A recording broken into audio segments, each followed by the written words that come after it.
After Rachel and Daniel found their missing daughter, thanks to a Google Maps image, they hoped Eugene would be able to heal from everything.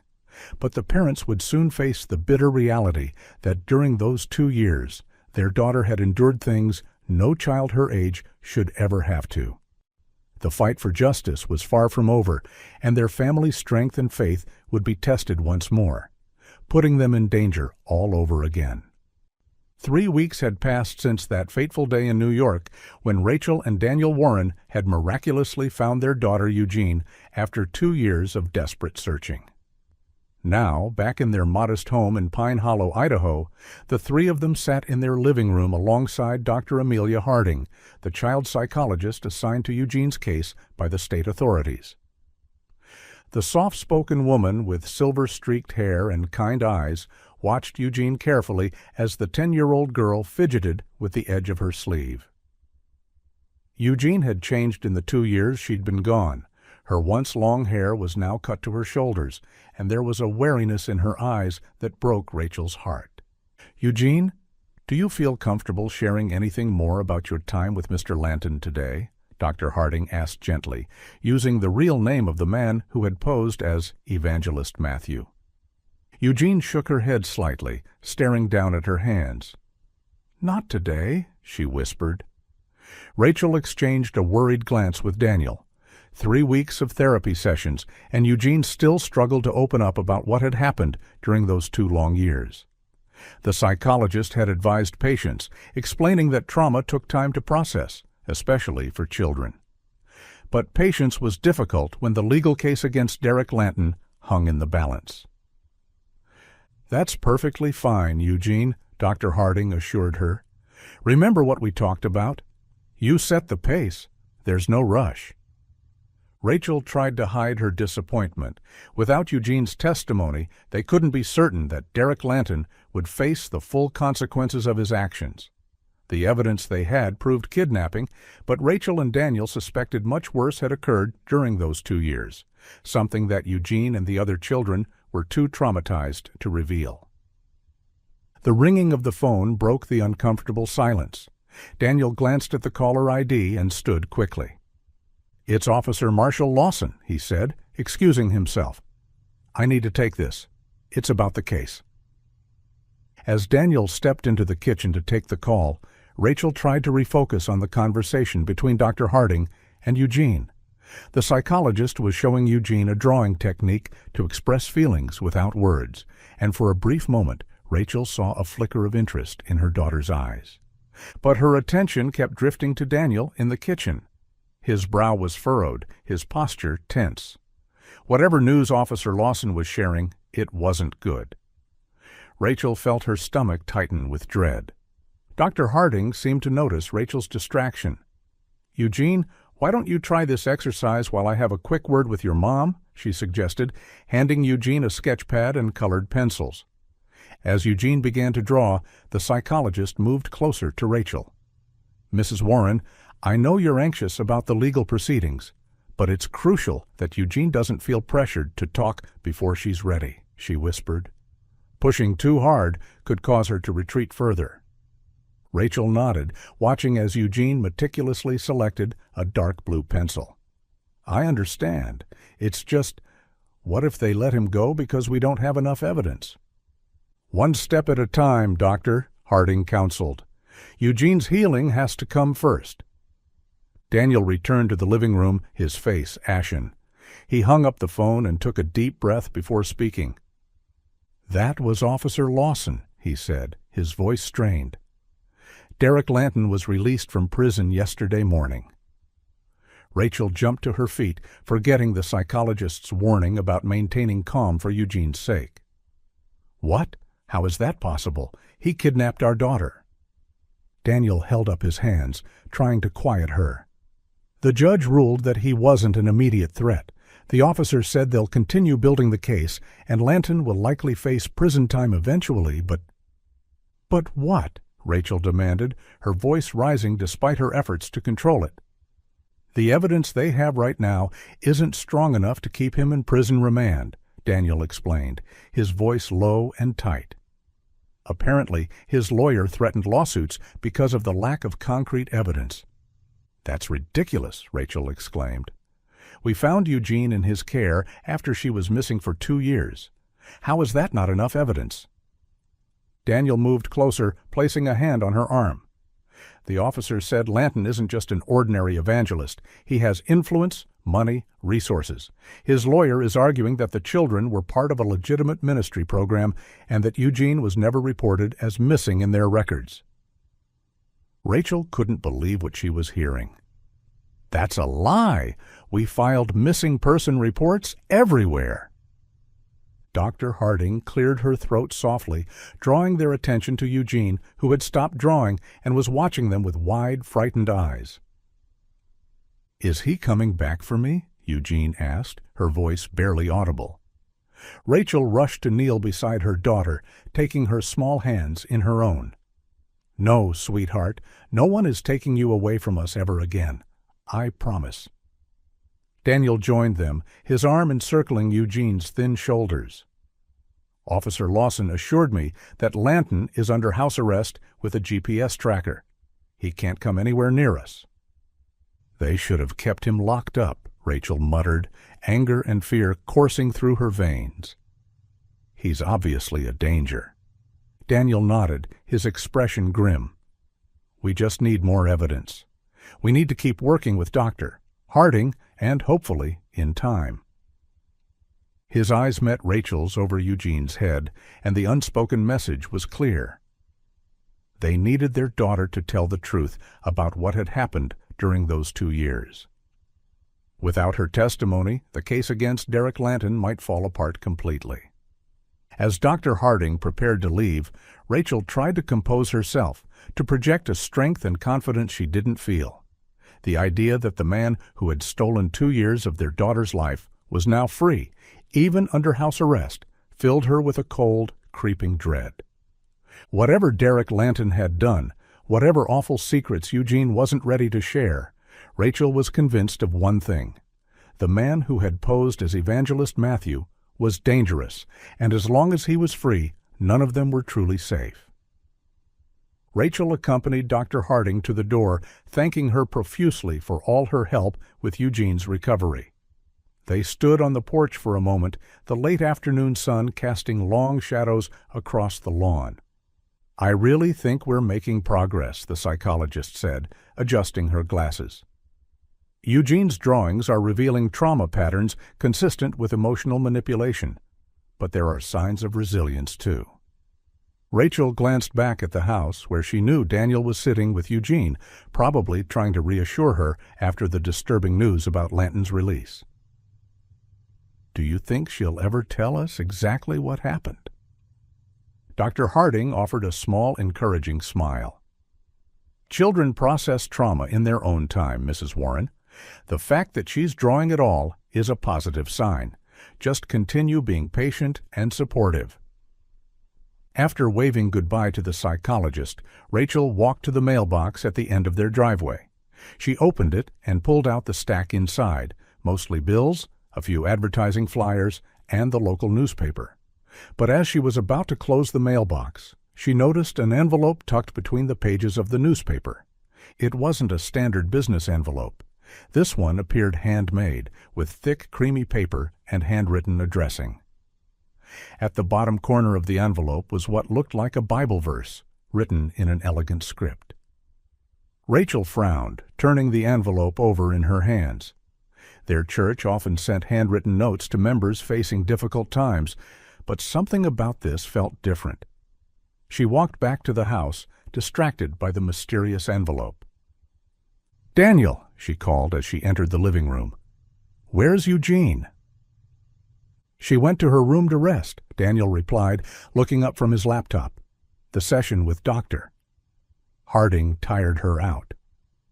Rachel sat beside him on the sofa, holding up the envelope. "This was in the mail. I thought it might be from the church again, or something related to Eugene's recovery, but it seems odd." Daniel took the envelope, examining the handwritten address and the Bible verse at the bottom. "Proverbs 28:13, he read aloud. Whoever conceals their sins does not prosper, but the one who confesses and renounces them finds mercy. He gave Rachel a puzzled look. Not a verse our church typically uses in correspondence. Rachel opened the envelope carefully, pulling out several sheets of heavy, expensive-looking stationery. Her eyes immediately scanned to the bottom of the last page, and she gasped. "It's from him," she whispered, her fingers tightening on the paper. "It's from Derek Lanton." Daniel's expression hardened, and he leaned closer, reading over her shoulder as Rachel began at the top of the letter. "Dear Mr. and Mrs. Warren," she read aloud, her voice trembling slightly. "I am writing to express my deepest and most sincere apologies for the pain and suffering my actions have caused your family. It was never my intention to hurt anyone, least of all the innocent children who were placed in my care." "Care?" Daniel interrupted, his voice tight with anger. "He kidnapped our daughter." Rachel continued reading. "I understand that from your perspective, what I did was unforgivable, but I hope you can find it in your hearts to understand that I was guided by what I believed was divine instruction. As Isaiah 55:8-9 tells us, 'For my thoughts are not your thoughts, neither are your ways my ways, declares the Lord. For as the heavens are higher than the earth, so are my ways higher than your ways, and my thoughts than your thoughts.'" Is he seriously using the Bible to justify kidnapping? Daniel's face flushed with anger. "There's more," Rachel said, turning to the second page. "I am a flawed vessel, as we all are.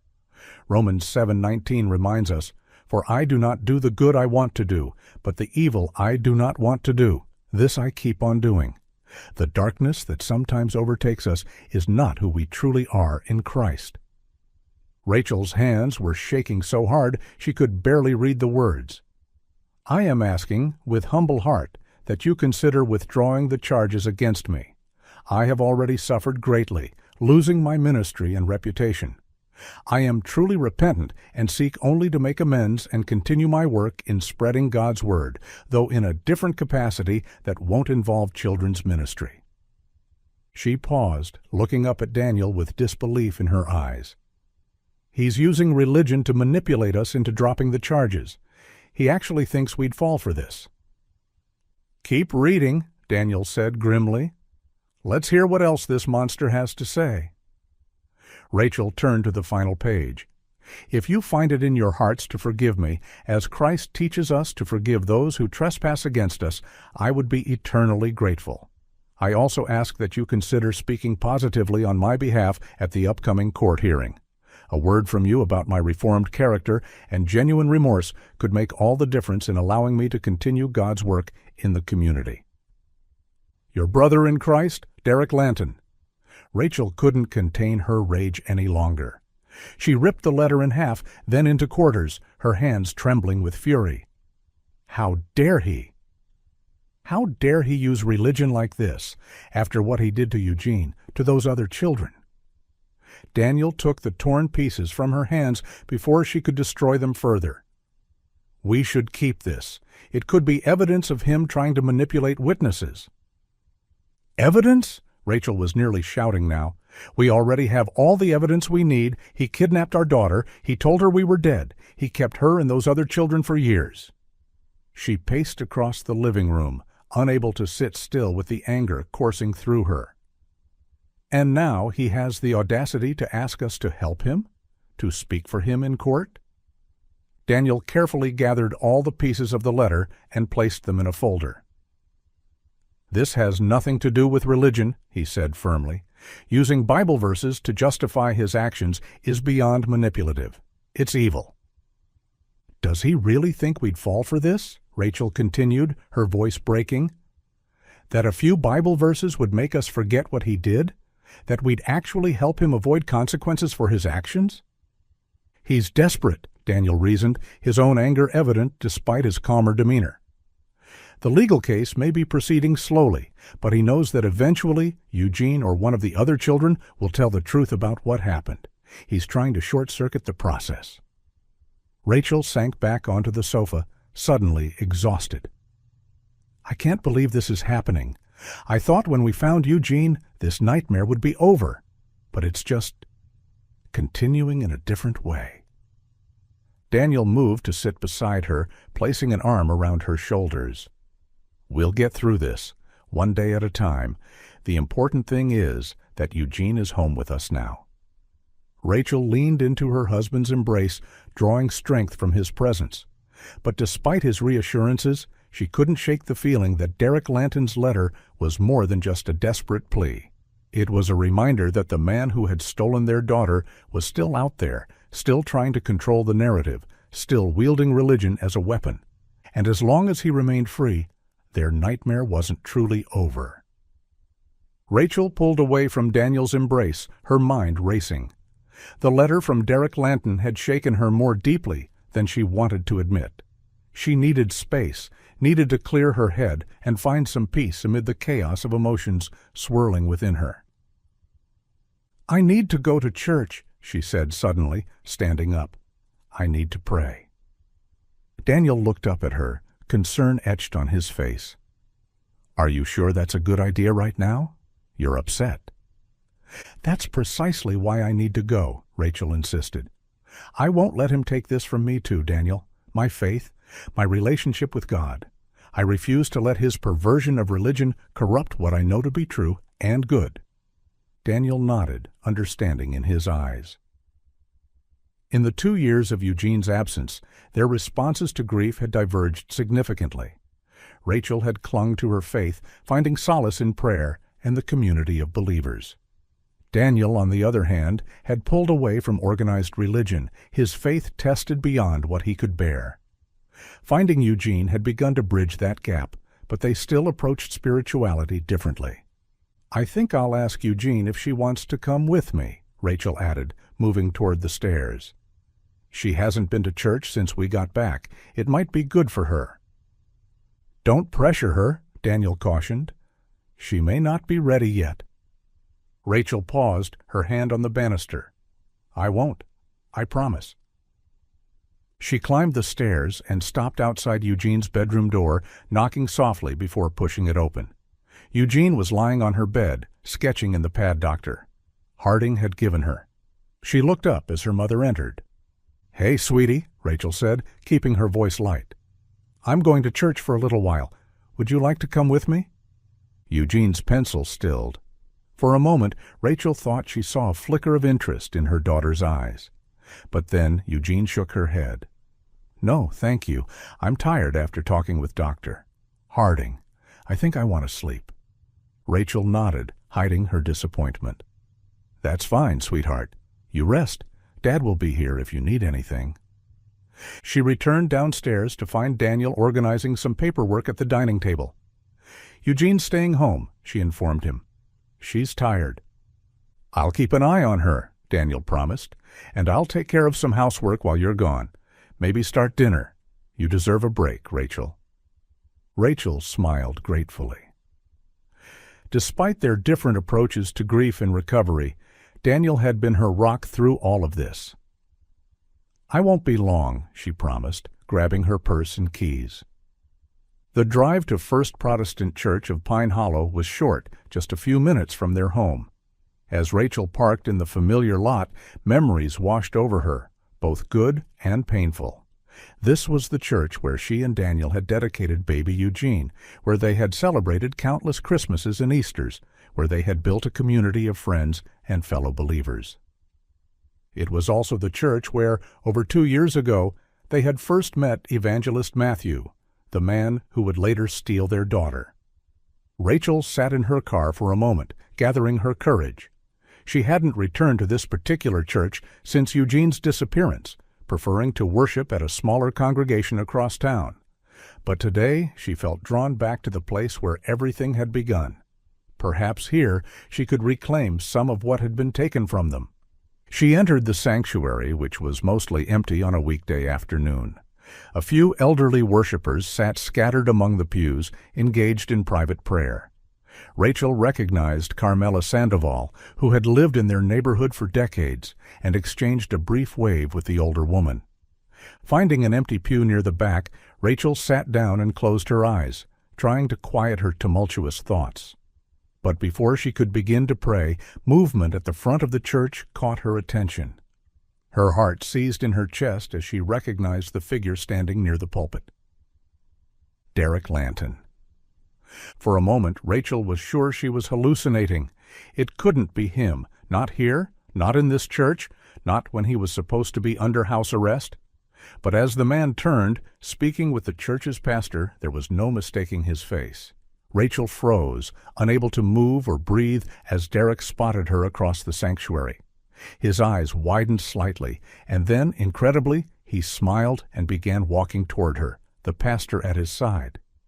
Rachel's mind screamed at her to run, to call the police, to do something, but shock had paralyzed her limbs. Before she could react, Derek and the pastor were standing before her. "Rachel," Pastor Wilson said warmly, "it's good to see you back with us." Derek extended his hand toward her. "I am so sore—" Rachel jerked backward, rising from the pew and putting distance between them. "Don't," she hissed, her voice low but intense. "Don't you dare." The pastor looked confused, glancing between them. "Rachel? Is everything all right?"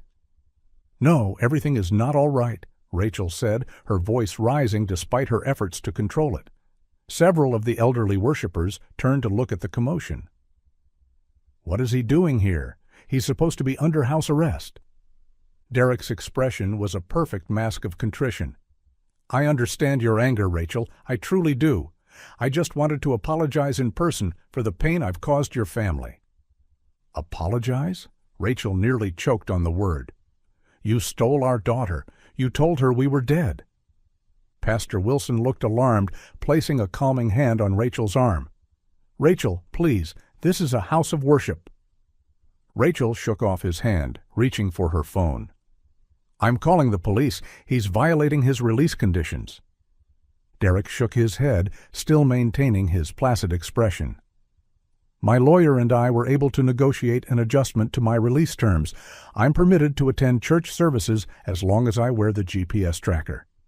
He lifted his pant leg slightly, revealing the black electronic device strapped to his ankle. "That's impossible," Rachel whispered, backing away further. "It's true," Derek continued. "The other families involved in the case have withdrawn their charges.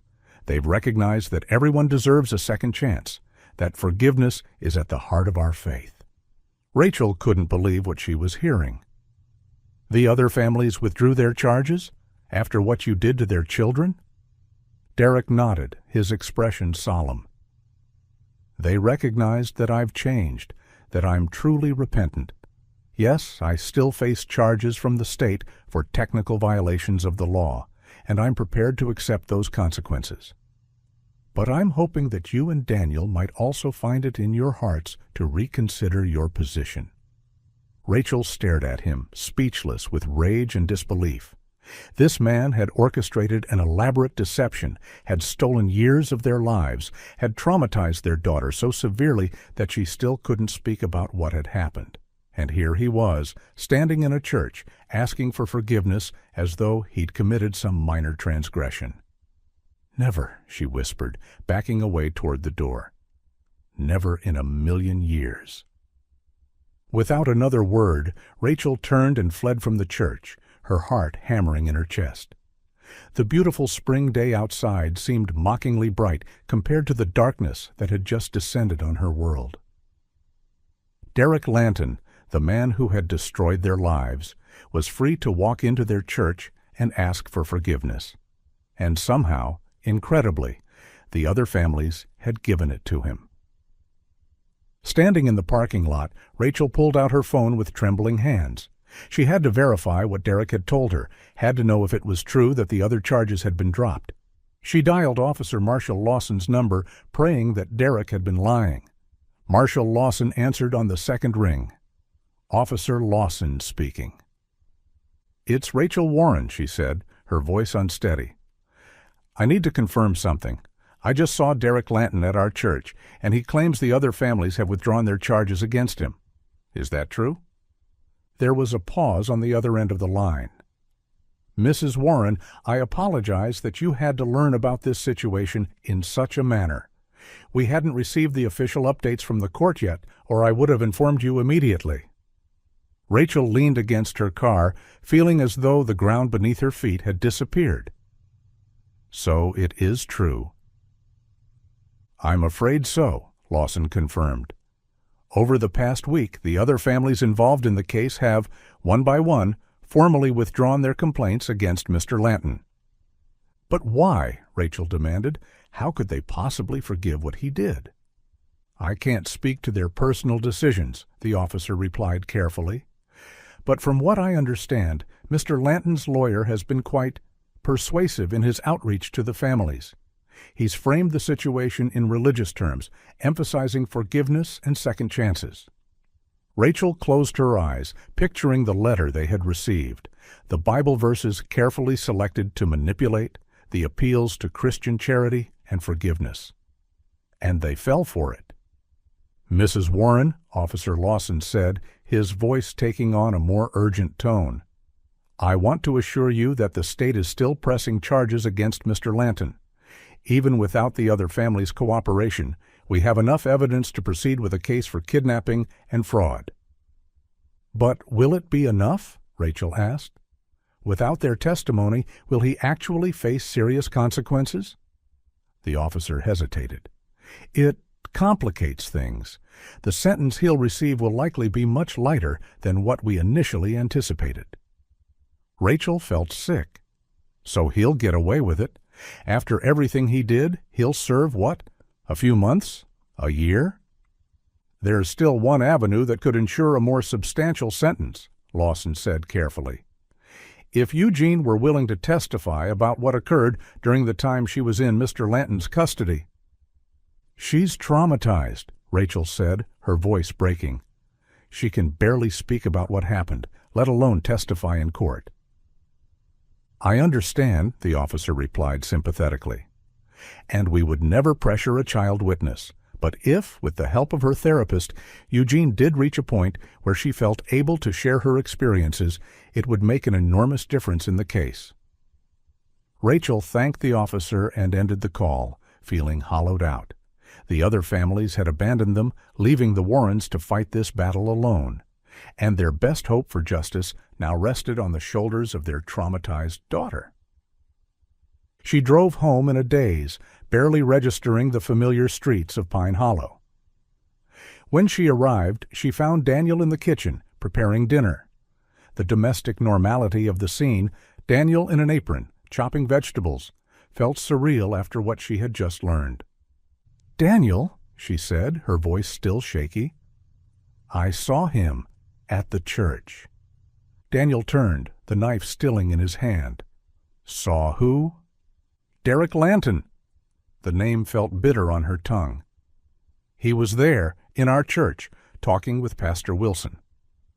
Daniel set down the knife carefully. "That's impossible. He's under house arrest." "Not anymore. Not completely," Rachel said, sinking into a kitchen chair. "His lawyer negotiated modified terms, and that's not the worst part."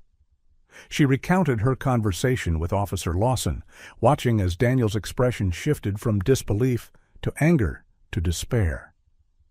"All of them?" he asked when she had finished. "All the other families withdrew their charges?" Rachel nodded miserably. Officer Lawson confirmed it. Lanton's lawyer approached them with the same religious manipulation he tried with us, and they accepted it. Daniel leaned heavily against the counter, his face pale. "So what happens now?" "The state is still pressing charges," Rachel explained, "but without the other family's testimony and without Eugene's—" Daniel understood what she wasn't saying. "The sentence will be minimal." They sat in silence for a moment, the weight of this new development settling over them like a shroud. Finally, Daniel spoke again, his voice quiet but determined. "We need to talk to Eugene, to see if she's ready to share what happened." Rachel looked up sharply. "Daniel, you heard what Dr. Harding said. We can't push her. It could make things worse." "I'm not suggesting we pressure her," Daniel clarified. "But maybe we need to explain the situation in terms she can understand. Let her know how important her voice is." Rachel hesitated. The thought of placing such a burden on Eugene's shoulders felt wrong, yet the alternative, allowing Derek Lanton to escape real justice, seemed unbearable. "We can talk with Dr. Harding first," she suggested finally. "Get her professional opinion on how to approach this. The last thing we want is to traumatize Eugene further." Daniel nodded, returning to his dinner preparations with mechanical movements. "This can't be happening," he muttered, more to himself than to Rachel. "After everything we went through to find her, after all the prayers and searches and dead ends, he can't just walk away from this." Rachel watched her husband, noting the tension in his shoulders, the barely contained fury in his movements. "We'll fight this, Daniel. We won't let him get away with it." They ate dinner that evening in strained silence, making awkward small talk for Eugene's benefit. Their daughter seemed to sense the tension, picking at her food without enthusiasm and answering questions in monosyllables. After Eugene went to bed, Rachel and Daniel sat in the living room, too wired to sleep despite their exhaustion. "I keep thinking about that vanilla perfume," Rachel said suddenly. "The one I smelled in his car the day we found Eugene. Remember?" Daniel nodded. "Eugene's Christmas present, the one she wore every day." "It was one of the things that led me to her," Rachel continued. "That and the Google Maps image, and now I can't stop wondering what else happened that she can't tell us about." "What did he do, Daniel? What did he do to our little girl that's so terrible she can't even speak about it?" Daniel reached for her hand, his own trembling slightly.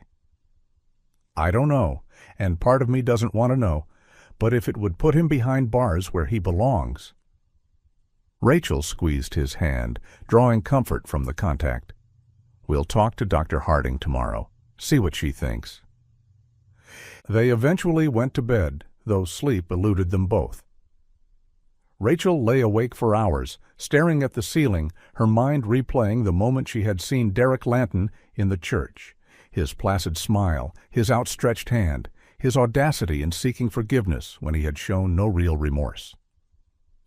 She thought of the other families who had withdrawn their charges, wondering what tactics Lanton and his lawyer had used to persuade them. Had they targeted the most vulnerable, those with the strongest religious convictions? Had they offered money or simply played on guilt and the Christian mandate to forgive? Whatever methods they had employed, Rachel was determined they wouldn't work on her family. Derek Lanton would face justice for what he had done, even if it meant asking Eugene to confront the most painful memories of her young life. With this resolution firmly in mind, Rachel finally drifted into an uneasy sleep, unaware that their nightmare was far from over. A sharp sound jolted Rachel from sleep, a noise that didn't belong in the quiet of night. Her eyes flew open, her heart immediately racing as years of maternal instinct kicked into high alert. Something was wrong.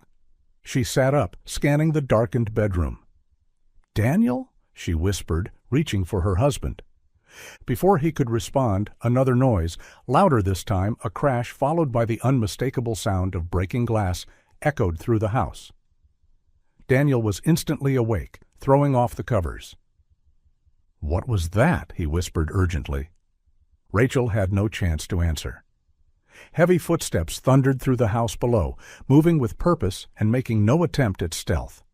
This wasn't a cautious burglar. This was someone who didn't care about being heard.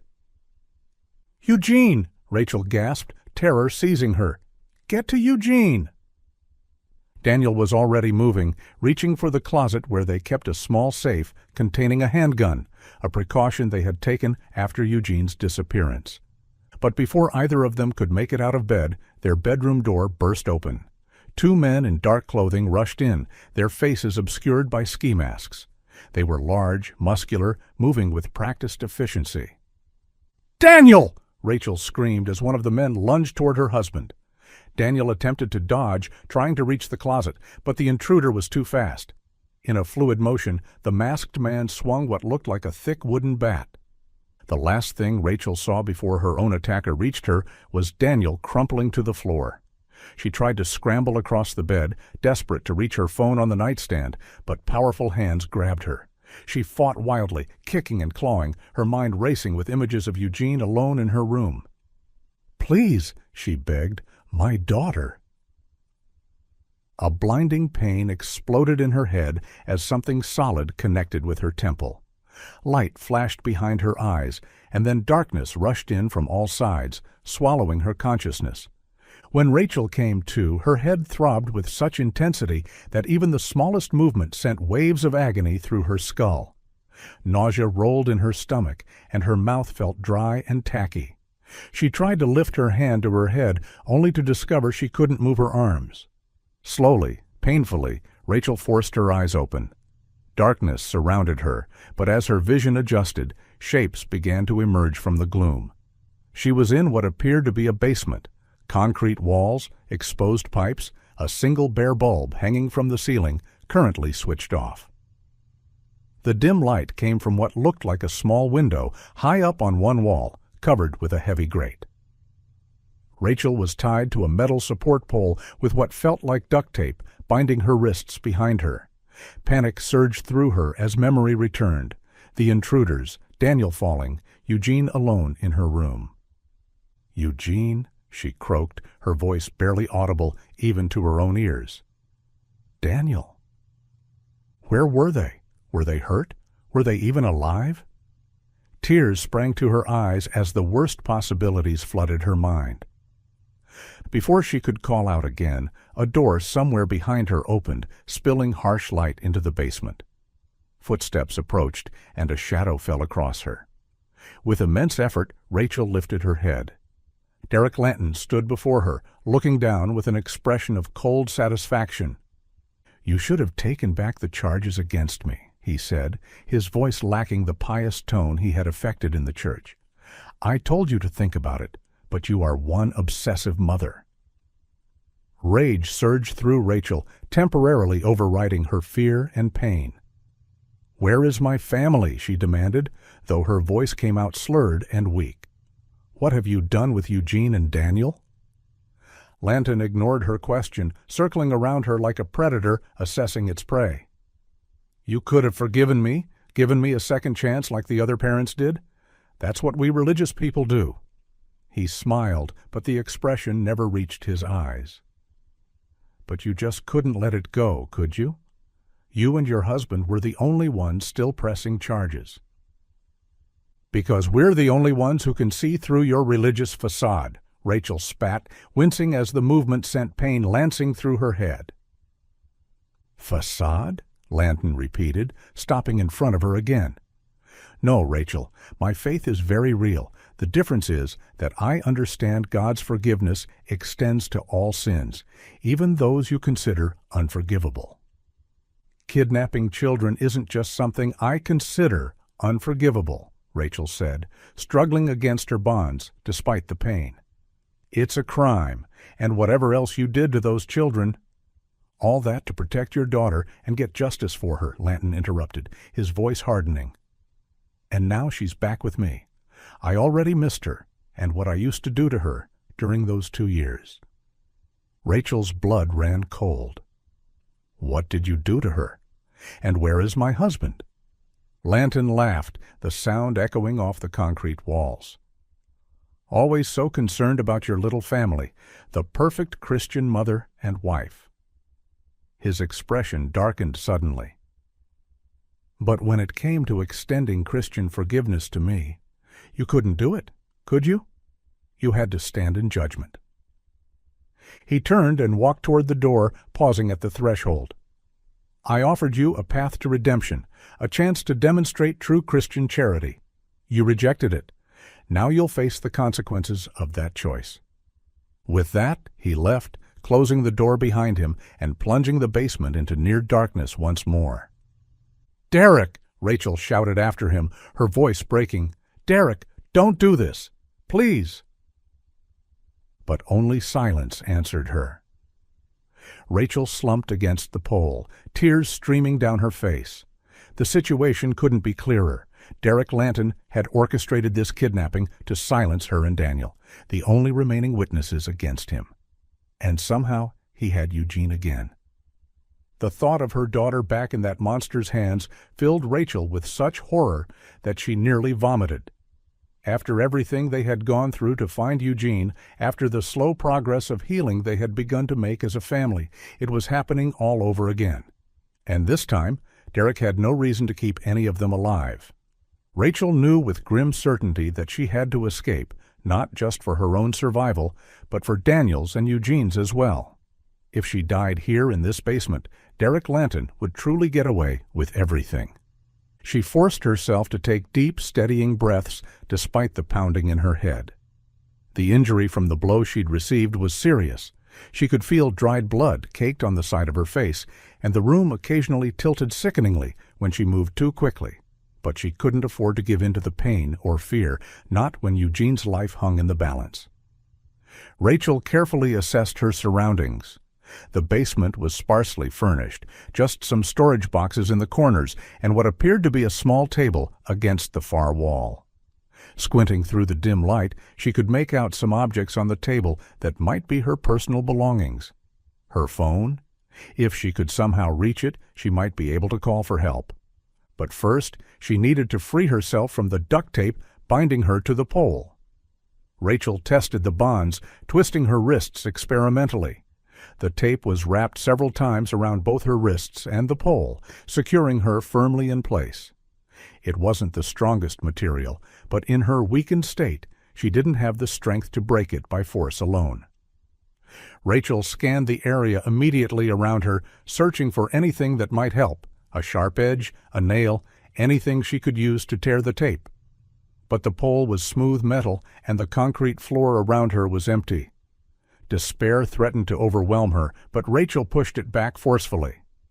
"Think," she muttered to herself. "There has to be a way." As she shifted position, trying to ease the growing numbness in her arms, Rachel felt something hard press against her back through her thin nightgown. Something on her wrist. Her bracelet. The one Daniel had given her on their 15th anniversary, a delicate silver chain with a small cross pendant. The pendant had a slightly pointed edge where the vertical and horizontal bars met. Hope flared within her. If she could position the pendant correctly, maybe, just maybe, she could use it to tear through the duct tape. Rachel twisted her wrists behind her, ignoring the pain that shot through her shoulders at the awkward position. She could feel the bracelet under the tape, and by straining her fingers, she was able to grip the small cross pendant. With painstaking precision, she positioned the point of the cross against the tape and began rubbing it back and forth against the pole. The movement was excruciating, pulling at her injured shoulders and sending waves of dizziness through her, but she persisted. Each tiny abrasion of the tape was a step toward freedom, toward Eugene. Rachel lost track of time as she worked, her world narrowing to the steady motion of the pendant against the tape. Her wrists grew raw from the friction, and her arms trembled with fatigue, but she refused to stop. She thought of Eugene taking her first steps, proudly reading her first book aloud, the last birthday they had celebrated together before her disappearance. Those memories fueled her determination, driving her beyond what she thought her body could endure. And finally, miraculously, she felt the tape begin to give way. The cross pendant had worn through several layers, creating a small tear that widened with each movement. With one final desperate twist, Rachel felt the tape snap. Her right hand came free, and from there it was the work of moments to unwrap the rest of the tape from her left wrist and the pole. She nearly collapsed as she staggered to her feet, her legs weak and unsteady after hours of immobility. The room spun alarmingly, and she had to lean against the pole until the dizziness subsided. But she was free, the first crucial step accomplished. Rachel moved carefully toward the table where she had spotted her belongings. Each step was a challenge, her head throbbing mercilessly, but the sight of her phone lying among her wallet and keys spurred her onward. With shaking hands, she grabbed the phone, praying it still had power. The screen lit up. It had 15% battery remaining. Rachel nearly wept with relief.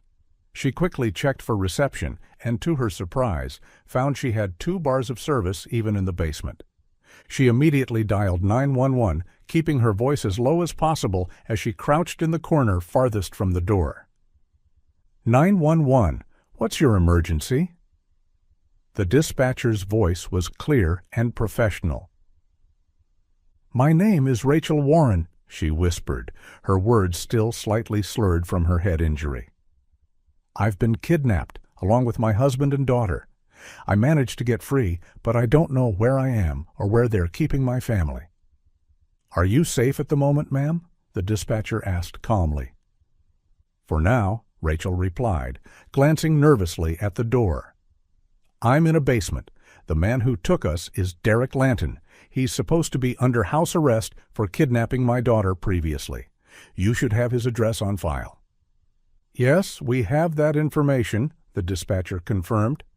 Can you see anything outside that might help us identify your location? Rachel moved carefully to the small window, keeping low. There's a window, but it's too high to see out clearly. That's okay, ma'am. We're tracking your location through cell towers. Officers are already on their way to your location. Rachel felt a wave of relief so intense it nearly buckled her knees. Please hurry, she begged. My daughter. He has her again, and I don't know what he's planning. Officers will be there very soon, the dispatcher assured her. Is there somewhere you can hide in the meantime? Rachel glanced around the basement. Not really. There are just some boxes in the corners. The door is locked from the outside, so I can't get out on my own. Stay where you are then, and stay on the line with me until officers arrive, the dispatcher instructed. Can you hear anything that might indicate where your husband or daughter might be? Rachel strained to listen, but heard nothing beyond the pounding of her own heart. No, it's quiet. I haven't heard anything since Lanton left me here. As if summoned by her words, a sound came from beyond the door, a key turning in a lock. Rachel's heart leapt into her throat. Someone's coming, she whispered urgently into the phone. He's opening the door. Try to stay calm, the dispatcher said. Officers are less than 2 minutes from your location. But 5 minutes would be too late. Rachel looked frantically around the basement for a weapon, anything she could use to defend herself, but there was nothing within reach, and her head injury had left her too weak to put up much of a fight. The door swung open, revealing Derek Lanton silhouetted against the light from the hallway beyond, and beside him, clutched in his grip, was Eugene. Rachel quickly tucked the phone into the waistband of her pants at the small of her back, hoping the dispatcher could still hear what was happening. You little... Lanton began, his voice tight with fury as he saw Rachel standing free. You called the police. I can hear the sirens. He brandished a large hunting knife, the blade gleaming in the dim light. His other hand gripped Eugene's arm, the girl's eyes wide with terror. Mom, Eugene whimpered, and the sound broke Rachel's heart. Let her go, Rachel said, raising her hands placatingly. It's me you want. Let Eugene go, and I'll do whatever you say. Get up and come out, Lanton ordered, waving the knife threateningly. If you make one false move, I'll end her right here, and you will never hold your daughter alive again. Do you understand? Rachel nodded, her eyes locked on Eugene's terrified face. I understand. I'm coming. Just please don't hurt her. She walked slowly toward them, her hands still raised. As she passed Lanton in the doorway, he grabbed her arm roughly, keeping Eugene in his grip as well. Move, he commanded, pushing her ahead of him up a narrow staircase. Rachel complied, praying the dispatcher had heard everything and understood the urgency of their situation. As they emerged from the basement into what appeared to be a modest suburban home, Rachel heard it, the blessed wail of sirens in the distance, growing louder with each second. The sounds of multiple vehicles screeching to a halt outside filled the air, followed by a voice amplified by a megaphone. Derek Lanton. This is the police. Come out with your hands up. We have the house surrounded. Rachel felt a spark of hope ignite in her chest. Help had arrived. But Derek Lanton wasn't ready to surrender. "You've ruined everything," Lanton snarled, dragging Rachel and Eugene toward the front of the house.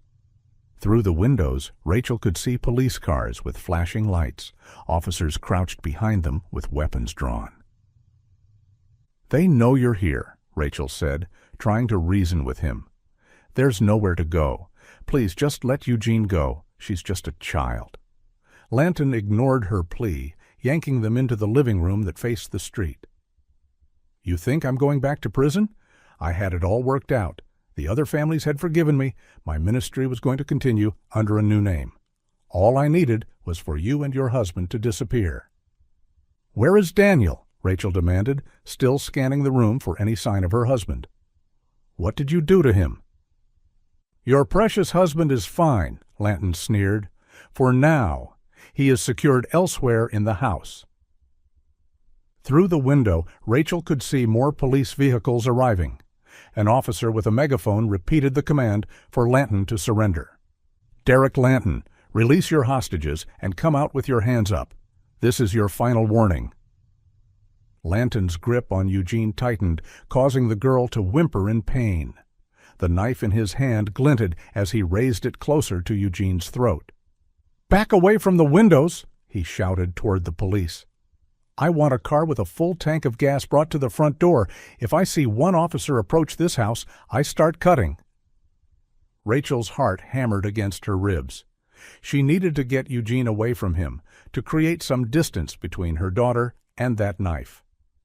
"Please," she tried again, her voice deliberately calm despite her terror. "Think about what you're doing. You claim to be a man of faith. Is this how a true believer acts?" Lanton's eyes darted to her, momentarily distracted from the police outside. "Don't you dare lecture me about faith," he hissed. "Your self-righteous judgment is what brought us to this point. If you had just forgiven me like a good Christian should, none of this would be happening." Rachel took a small step toward him, keeping her hands visible. "Then let me make it right," she offered. "Let Eugene go, and I'll tell the police it was all a misunderstanding. I'll say we're dropping the charges."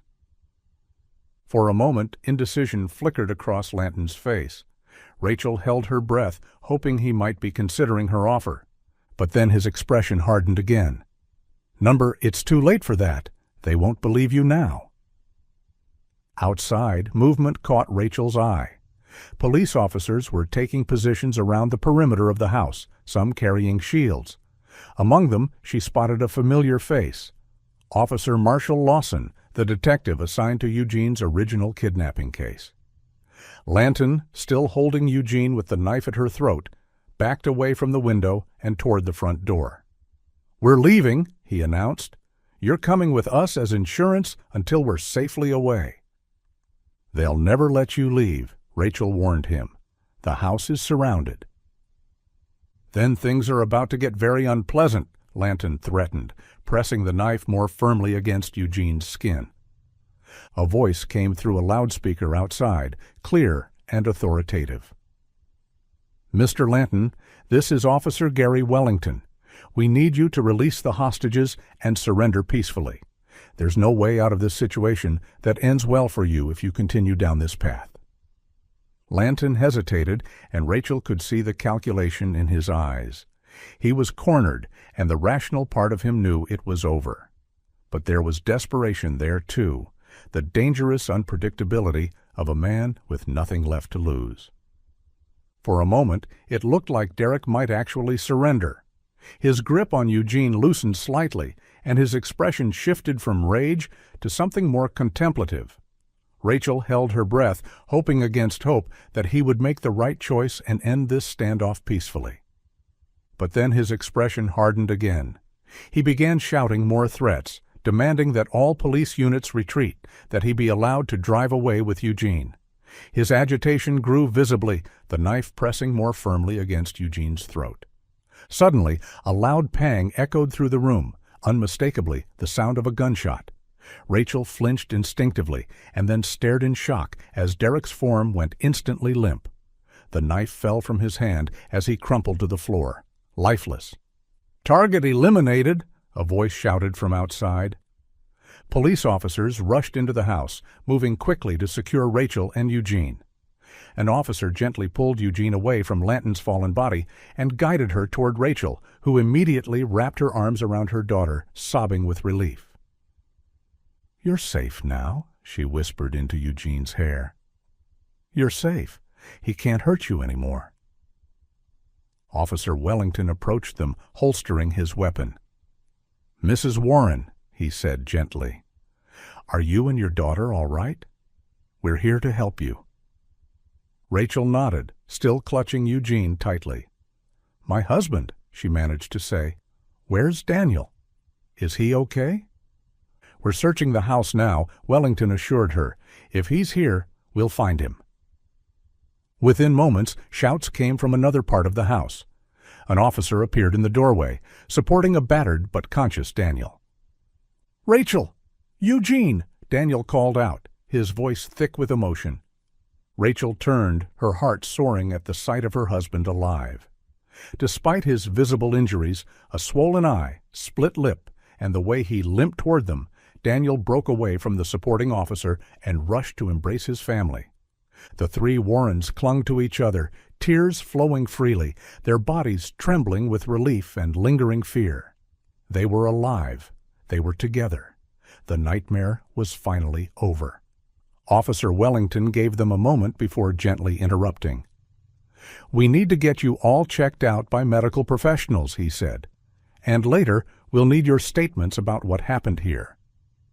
"Is he really dead?" Rachel asked, glancing toward where Lanton's body lay, covered with a sheet, officers working around it. "Yes, ma'am. The threat has been eliminated. One of our snipers found the right moment to take a safe shot. He can't hurt your family anymore." The Warrens were escorted outside, where ambulances waited with their lights flashing. Neighbors had gathered beyond the police tape, watching with shocked expressions as the family emerged from the house.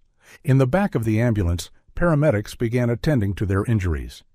Rachel's head wound required immediate attention, and Daniel winced as medics examined his ribs.